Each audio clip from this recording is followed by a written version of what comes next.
American conspiracy theorist Alex Jones was yesterday handed a $49 million fine by a Texas court for suggesting that the 2012 Sandy Hook school shooting, where 28 people were killed and 2 injured, was a government hoax intended to strip Americans of their gun ownership rights, and that the parents of dead children were crisis actors.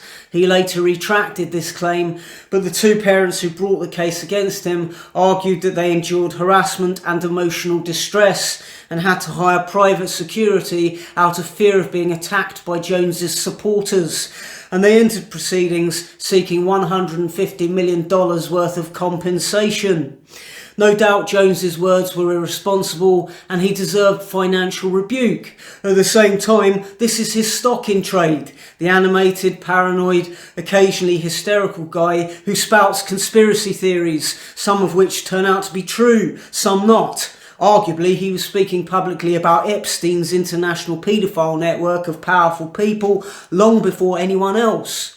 If individuals choose to watch him, they know what they're getting. An entertainer, an attention seeker, an entrepreneur, a grifter even, but also a guy going after the truth, trying to expose corruption and the dark realities of the individuals and organisations that run the world.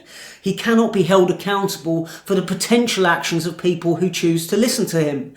If I were to make a video saying I don't like Sainsbury's and some nutjob sees it and goes and blows up his local Sainsbury's, that's not my fault, is it? That's because that individual has mental health problems and his family and the state have failed to get him the support he needed.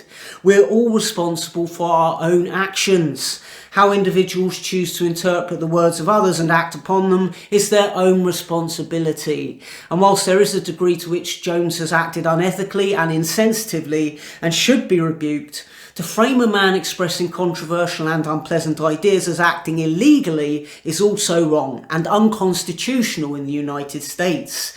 If he'd been fined a couple of $100,000, that would have been reasonable and fair.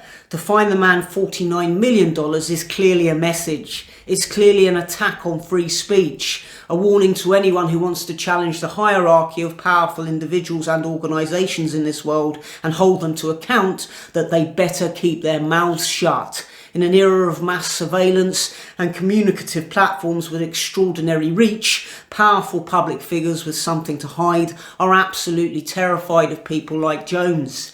He's a divisive and often exasperating figure, but the existence of people like him is vital to the functioning of liberal democracy and making sure the right people get to wield power and influence in this world. And his silencing is straightforwardly just another step towards totalitarianism.